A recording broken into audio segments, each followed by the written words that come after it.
Welcome back after the break. اچھا جی, ایک مسئلہ جو میرے خیال میں ابھی تھوڑی دیر پہلے جب اسٹریس کی بھی بات ہو رہی تھی, اگر اسٹریس کو آپ ان اٹینڈڈ چھوڑ دیتے ہیں اور یہ نیگیٹو تھاٹس واقعی آپ کے ذہن پہ حاوی ہونے لگتی ہیں, where you feeling help less, anxiety اور اس طرح کے مختلف جو نیگیٹو وشس سائیکلز ہیں جو یہ چلتے ہیں, یقیناً this can lead to depression.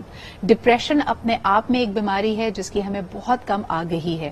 اس کی وجوہات کیا بنتی ہیں؟ نارملی کہا جاتا ہے کہ یا تو ورک ریلیٹڈ معاملات کو لے کے, یعنی اپنے روزگار, اپنے پروفیشن کو لے کر آپ ڈپریشن کا شکار ہو سکتے ہیں, یا پھر آپ کے کلوز پرسنل ریلیشن شپس کی وجہ سے.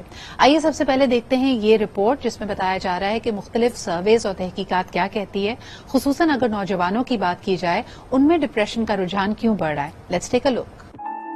عالمی ادارہ صحت کی ایک تازہ رپورٹ میں انکشاف کیا گیا ہے کہ دنیا بھر میں ہر 8 میں سے ایک شخص ذہنی بیماری کا شکار ہے. WHO نے اپنی حالیہ رپورٹ میں کہا ہے کہ دنیا بھر میں ہر 8 میں سے ایک شخص ذہنی بیماری کا شکار ہے, جبکہ جنگ زدہ ممالک میں ہر 5 میں سے ایک فرد ذہنی بیماری سے متاثر ہے. کورونا کی عالمی وبا سے پہلے 1 ارب افراد ذہنی مسائل کا شکار تھے, لیکن وبا کے بعد اس تعداد میں اضافہ ہوا ہے. وبا کے پہلے سال میں ڈپریشن اور ذہنی اضطراب کی کیفیت میں اضافہ دیکھنے میں آیا ہے. عالمی ادارہ صحت نے اپنی رپورٹ میں بتایا ہے کہ ترقی یافتہ ممالک میں نفسیاتی مسائل کا شکار افراد میں سے 70% کو علاج تک رسائی حاصل ہے, جبکہ کم آمدنی والے ممالک میں صرف 12% کو یہ سہولت موجود ہے. میرے خیال میں یہ سبجیکٹ خاص طور پہ پاکستان کے لیے اہم ہے جب ہم بات کرتے ہیں کہ پاکستان کی 70% سے زیادہ آبادی 30 سال کی عمر سے کم ہے. اس وقت جو موجودہ دور کی مشکلات ہیں, خاص طور پہ معاشی مشکلات ہیں, یہ نوجوانوں میں ایک بے یقینی کی کیفیت پیدا کر رہی ہیں اور کئی لوگوں کے لیے ڈپریشن کو ٹریگر کر رہی ہیں.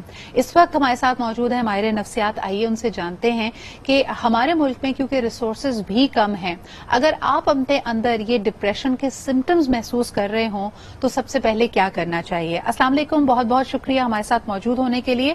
بات یہاں سے شروع کرتے ہیں کہ کامن سمٹمز ڈپریشن کے کیا ہیں. کئی لوگ یہ بات نہیں سمجھ پاتے, اس بات سے انکاری رہتے ہیں کہ ان میں ڈپریسو ٹینڈنسیز موجود ہیں. تو اگر ہمیں ہمارے ویورز کو آپ بتائیں کہ جو کامن سمٹمز ہیں ڈپریشن کے وہ کیا ہیں. اچھا, سمٹمز جو ہیں ڈپریشن کے وہ یہ کہ کم از کم 2 ہفتے سے آپ نوٹس یہ کر رہے ہیں کہ آپ کے اندر اداسی بہت زیادہ ہے, نا امیدی بہت زیادہ ہے, آپ اپنی ایپیٹائٹ کے اندر ایک سگنیفیکنٹ چینج نوٹس کریں, یا تو کھانا کھانے کا بالکل دل نہیں کرتا یا بہت زیادہ کھانا کھانے کا دل کرتا ہے. آپ نے اپنے وزن کے اندر ایک سگنیفیکنٹ چینج نوٹس کر رہے ہیں. آپ اپنے اندر وہ سارے چینجز نوٹس کریں جو پہلے شاید کبھی بھی نہیں تھے. موت کے خیالات آنا, یو سوسائڈل تھاٹس آنا, انرجی بالکل نہیں ہے, آپ کا کوئی بھی کام کرنے میں انرجی بہت زیادہ لگتی ہے, لیکن کبھی کبھار چھوٹے سے چھوٹا کام سچ ایز شاور لینا, ٹوتھ برش کرنا, ان ساری چیزوں میں بھی آپ کو بہت زیادہ دقت ہو رہی ہے.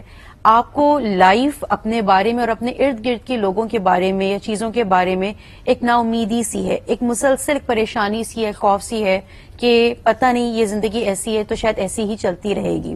تو یہ کچھ اگر سمٹمز آپ کے اندر موجود ہیں تو یہ ایک سائن ہو سکتا ہے کہ آپ ڈپریشن کی طرف بڑھ رہے ہیں. اچھا, ہم اکثر ظاہری چیزوں پہ بہت جاتے ہیں, اپیرنسز کو دیکھتے ہیں. اگر ایک شخص بظاہر اچھے حلیے میں ہے, صاف ستھرے انداز میں آیا ہے, ہنس بول رہا ہے, تو ہم یہ تصور کرتے ہیں کہ اس کو ڈپریشن نہیں ہے. کیا یہ ایسا شخص جو بظاہر فنکشنل ہے, ہائی اچیور بھی ہے, کما بھی صحیح رہا ہے, اٹینٹو بھی ہے, کیا اس کو بھی ڈپریشن ہو سکتا ہے؟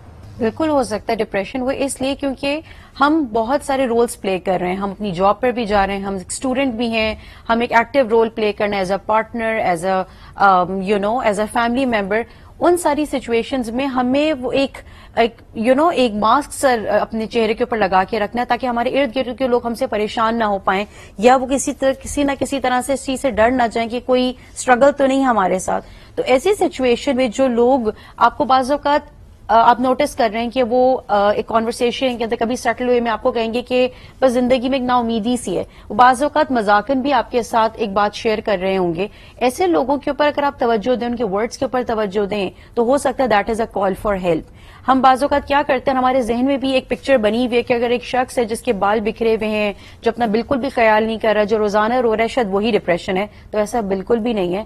آپ ایسے بہت سارے لوگوں کو دیکھیں گے جو بہت اچھے سے تیار ہیں, روزانہ کام پہ بھی جاتے ہیں, لوگوں کے ساتھ ہینگ آؤٹ بھی کر رہے ہیں, لیکن وہ اپنی بات میں روزمرہ زندگی کے اندر چھوٹی چھوٹی بعض اوقات اپنے بیہیویئر سے اگر ہم ان کے اوپر توجہ دیں تو ان کے سائنس اینڈ سمٹمز لگ رہے ہوتے ہیں کہ دے آر گوئنگ تھرو سم تھنگ.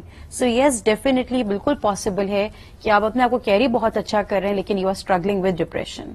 آج بھی ہمارے معاشرے میں ایک سٹگما موجود ہے کہ اگر آپ ڈپریشن کو فیل کر رہے ہوں, نیگیٹو تھاٹس بہت پرماننٹلی آپ کو آ رہی ہوں اور اس کیفیت میں آپ کافی دنوں سے ہوں, اس کے باوجود بھی آپ کسی سائیکیاٹرسٹ, سائیکالوجسٹ یا تھراپسٹ سے رجوع کرنے سے کتراتے ہیں. کئی لوگوں کا یہ بھی خیال ہے کہ یہ آپ کو دوائیاں سجیسٹ کر دیں گے. تو مجھے بتائیے کہ ڈپریشن کا علاج کیا صرف دوائیوں سے ہوتا ہے یا پھر کاؤنسلنگ بھی بہت مفید ہو سکتی ہے؟ اچھا, اس چیز میں اس انڈرسٹینڈنگ کی بھی بہت زیادہ ضرورت ہے کہ ڈپریشن کے سمٹمز اور ان کی سیویرٹی پہ بھی ڈپینڈ کرتا ہے کہ پیشنٹ کو کیا سائیکو تھراپی کی ضرورت ہے یا سائیکو تھراپی کے ساتھ میڈیکیشن کی بھی ضرورت ہے. ایسی بہت دفعہ سچویشنز ہوتی ہیں کہ جہاں پر اگر لوگ پراپر ایک competent professional psychologist, clinical psychologist کے پاس جائیں, وہ ان کو سجیسٹ کرتے ہیں کہ کس طرح سے وہ اپنی تھاٹس کے اندر, اپنے بیہیویئر کے اندر اور اپنے لائف سٹائل کے اندر چینجز لے کر آئیں. جہاں پر بھی وہ اپنی لائف میں اسٹرگلز ایکسپیرینس کر رہے ہیں, اگر وہاں پر تھوڑے سے ورکنگ کرنا شروع کریں گے تو آہستہ آہستہ ڈپریشن سے باہر نکل سکتے ہیں. تو یس, یہ بالکل ممکن ہے اور ضروری نہیں ہے کہ ہر شخص جو ڈپریشن سے اسٹرگل کر رہا ہے اس کو میڈیکیشن سے ہی ہم ٹریٹ کریں. بہت دفعہ ایز اے کلینکل سائیکالوجسٹ میں بھی اپنے پیشنٹس کو, اپنے کلائنٹس کو ریکمینڈ کرتی ہوں کہ ایک تو سائیکو تھراپی ریگولرلی لیں اور اس کے ساتھ ساتھ آپ کا لائف سٹائل ماڈیفکیشن بہت زیادہ امپورٹنٹ ہے, پراپر سوشل سپورٹ سسٹم بہت زیادہ امپورٹنٹ ہے. یہ کچھ ایسی چیزیں جو کہ آپ کو مدد کر سکتی ہیں ڈپریشن میں سے نکلنے میں.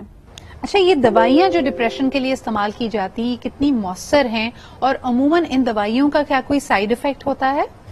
یہ جو دوائیاں سائیکائٹرسٹ جو ہیں, سائیکالوجسٹ نہیں بلکہ سائیکائٹرسٹ پیشنٹس کو پرسکرائب کرتے ہیں, یہ بالکل افیکٹو ہوتی ہیں. اور کچھ ایسی سچویشنز ہوتی ہیں کہ جہاں پر پیشنٹ کے جو like a set symptoms severe ہوتے ہیں, انٹینس ہوتے ہیں, تو اس کے لیے پیشنٹ کی پہلے کنڈیشن کو سائیکائٹرسٹ ایویلویٹ کرتا ہے, اسیس کرتا ہے, اور اس کے بعد یہ ضروری ہوتا ہے کہ ان پیشنٹس کو جو ہے وہ میڈیکیشن دی جائے. اور یس, کچھ سائیڈ افیکٹس ہوتے ہیں اور ان سائیڈ افیکٹس کے بارے میں جو ہے وہ پیشنٹ کو پہلے ہی سائیکو ایجوکیٹ کر دیا جاتا ہے اور ساتھ ساتھ ان کو ریکمینڈ بھی کیا جاتا ہے کہ اگر آپ سائیکو تھراپی بھی لیتے رہیں گے, آپ اپنی روزمرہ زندگی میں تبدیلی لے کر آئیں گے, تو آپ کے لیے آسان ہو جائے گا ان میڈیکیشنز کو ٹیپر آف کرنا. لیکن سائیڈ افیکٹ ایسے نہیں ہوتے جو کسی قسم کی بھی ہم کہہ سکیں کہ جان لیوا ہوں. وہ بالکل پیشنٹ کے لیے امپروومنٹ آ سکتی ہے, پیشنٹ کی کنڈیشن بہتر ہو سکتی ہے, اینڈ ان فیکٹ ضروری بھی ہوتا ہے کچھ سچویشنز میں. بہت بہت شکریہ ہمارے ساتھ موجود رہنے کے لیے. This is just a tip of the iceberg. لیکن اس موضوع کے حوالے سے آگہی کے لیے ہم سب کو کام کرنا چاہیے. اگر آپ اپنے ارد گرد کسی بھی ایسے شخص کو دیکھیں جس میں یہ سمٹمز پائے جاتے ہیں, please try and get them help. اسی کے ساتھ ہم لیتے ہیں ایک چھوٹا سا break. We'll be right back.